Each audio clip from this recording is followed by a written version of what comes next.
Hi, welcome back to Joe Blogs. In today's episode, I want to talk to you about what's happening in the Russian economy, and specifically to talk about how the ongoing war in Ukraine and the drain on Russia's finances is affecting Russia's global ambitions. Now, one of the objectives I had when I set up this channel was to try to explain to people how connected the global economy is, how something that happens thousands of miles away from where you live can have an impact on your everyday life. And I think one of the early examples that I showed to everybody was how the war in Ukraine was affecting global prices, because we saw a spike in oil and gas and commodity prices, and that meant that we had rising inflation all across the world. So it was impacting on people's grocery bills, even though you may not have even been aware where Ukraine was before the war started.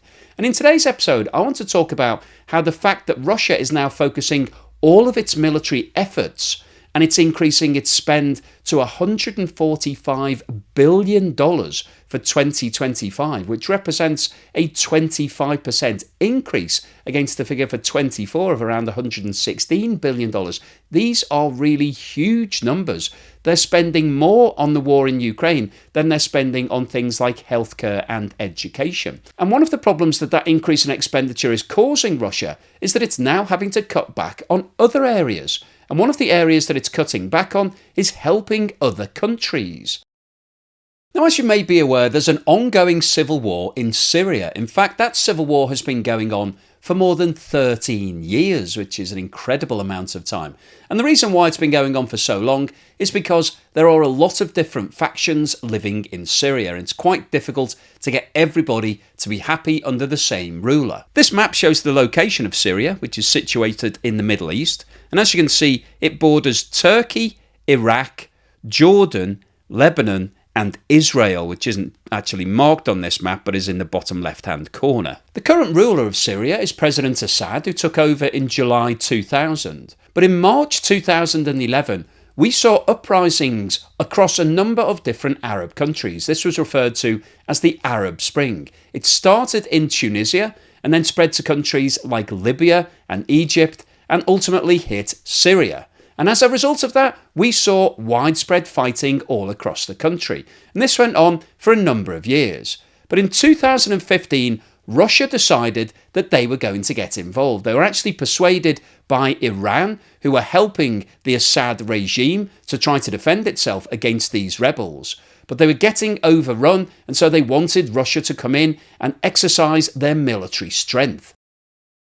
Russia entered the conflict on the 30th of September 2015, and it was reported by TASS, the official news agency in Russia, that in the first 6 months of the war, President Putin invested 33 billion rubles, which is the equivalent at that time of 460 million US dollars. Now, the main reason why Russia got involved at that point was because the rebel forces that were trying to overthrow the Assad regime were being supported by Turkey and the USA. And it was reported that President Putin didn't want the West to have a growing influence in the Middle East. So he teamed up with the Hezbollah forces that were being supported by Iran to defend the Assad regime. Now, unfortunately, following that initial 6-month period, TASS has not reported on how much money Russia has been investing into the war in Syria, but it's been estimated to be somewhere between $400 and $500 million per year. And in 2020, Russia actually brokered a ceasefire agreement between the rebels and the existing regime, and that ceasefire agreement broadly remained in place for the last 4 years. However, over the course of the past month or so, things have really started to heat up again in Syria. This graphic shows how a militant group called Hayat Tahrir al-Sham, or HTS, has been advancing and taking towns in Syria. The first map in the top left-hand corner here shows that at the start of October, HTS held a small area near the Syrian border with Turkey. However, on the 3rd of December, HTS surprised the existing regime by taking the city of Aleppo. Now, at that time, the existing rulers decided that they were going to pull out their military forces in the area, and the official reason for that was to avoid civilian bloodshed. The day after the takeover of Aleppo, HTS then advanced on the city of Hama, and that was taken on the 5th of December. Now, interestingly, HTS does not have any association and is not supported by the USA or Turkey. In fact, it's been designated a terrorist organisation by both of those nations. And HTS actually has its foundations in the Al-Qaeda network. It was founded in 2011 and is looking to set up an Islamic State in Syria. This map of Syria shows which areas of the country are controlled by the different factions. The red section in the top left-hand corner is the area that's currently occupied by HTS, following its recent advances on Aleppo and Hama. The large pink section in the middle of the country is controlled by the Syrian government. The purple section in the northeast of Syria is controlled by Kurdish-led forces. The yellow sections in the north of the country are controlled by Turkish-backed Syrian rebels and the Turkish military. And the blue section at the bottom is the deconfliction zone where the US has an outpost. The timing of the military advance by HTS and the seizing of Aleppo and Hama has come at a really interesting point, because over the past 9 years, the Syrian government has been supported by Russia and the Hezbollah forces that are supported by Iran. They have been keeping the peace. And that's been costing a lot of money. Around $400 or $500 million per year is estimated to have been invested by Russia over that period.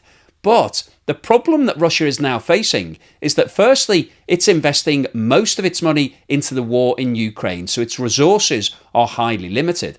But also, in terms of personnel, it's focusing all of its efforts on Ukraine. So Russia doesn't have any spare people to send over to Syria. And I think one of the interesting points is that previously Syria was being supported by the Wagner Group. This was where a lot of those mercenaries were being posted to represent Russia on the ground. But obviously the Wagner Group has now been disbanded following the death of Yevgeny Prigozhin, who was previously President Putin's ally, but he tried to mount a mini revolution against President Putin and then died in a plane crash a couple of months later. So Russia doesn't have those mercenary forces to spare, nor does it have any actual personnel to spare, because they're all now being sent to Ukraine.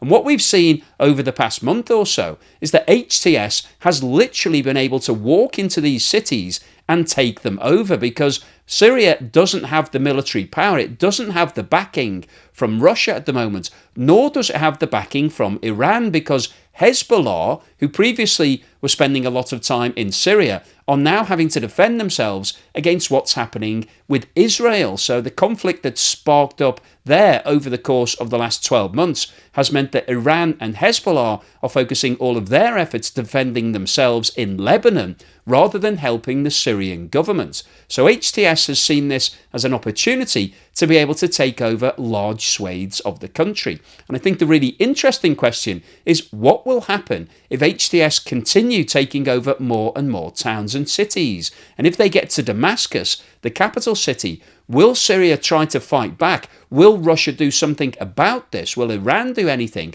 Or are they now so depleted in terms of what they're doing in their other wars that they simply don't have any time, money or people to spare for the fight in Syria? So what's the summary and conclusion today? Well, I wanted to post this video because I think what's happening in Syria is really quite interesting, because over the past 9 years, Russia and also Iran have had a major influence on what's been happening in Syria.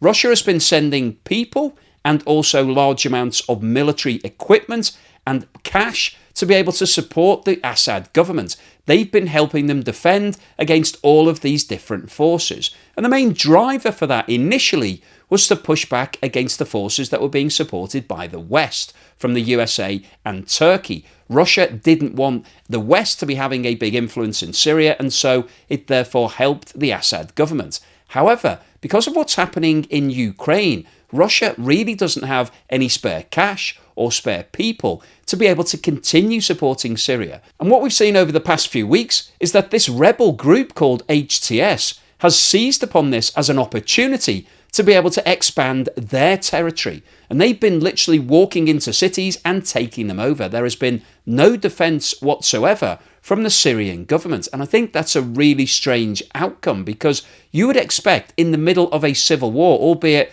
a ceasefire deal was agreed in 2020, but there have still been a lot of skirmishes over the past few years.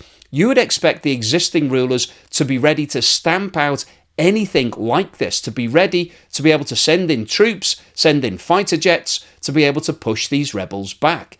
But the government has literally walked away from Aleppo and Hama. It hasn't put up any resistance. And I think the question is that because they don't want any civilian bloodshed, or is it because they don't have the people, the power and the financial backing to be able to take on the rebels? And I think what we're seeing is that the war in Ukraine has had a huge influence on what's happening in Syria. And also, obviously, as I discussed, what's going on in the Middle East between Israel and Hezbollah in Lebanon has also meant that Hezbollah and Iran have had to withdraw their forces to be able to focus on defending themselves. So what we have seen is that Syria was previously being defended by Russia and Iran. Russia and Iran are otherwise occupied at the moment, and so Syria is now wide open. And what we've seen is that HTS have taken this as an opportunity to expand their territory.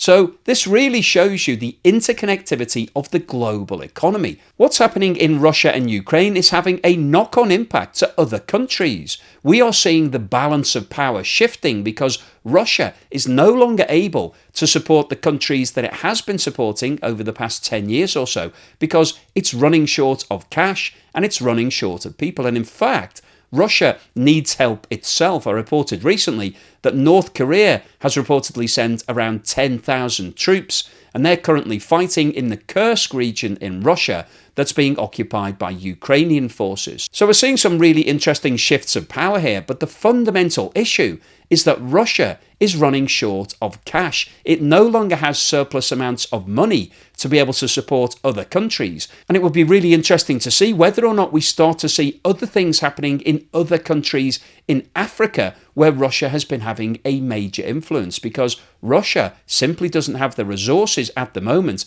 to be able to continue supporting the rebels and countries in the same way as it has done over the past 10 years or so. So the overall summary of today's video is that what's happening in Ukraine and the Russian economy is no longer just isolated to having an impact on Ukraine and Russia. It's now starting to influence other countries where Russia has been having a military influence. And over the course of the next few years, we could see Russia's influence diminishing significantly, and that could raise opportunities for other forces to step in and try to take over those countries. So ultimately what we could see here is more military conflict around the world as a result of the fact that Russia is having to pull back its forces to focus on the war in Ukraine. So hopefully you found today's video useful, informative and thought-provoking. If you've liked what I've said, then please give me a thumbs up. Thank you for watching this video all the way through to the end, and here's something to put a smile on your face.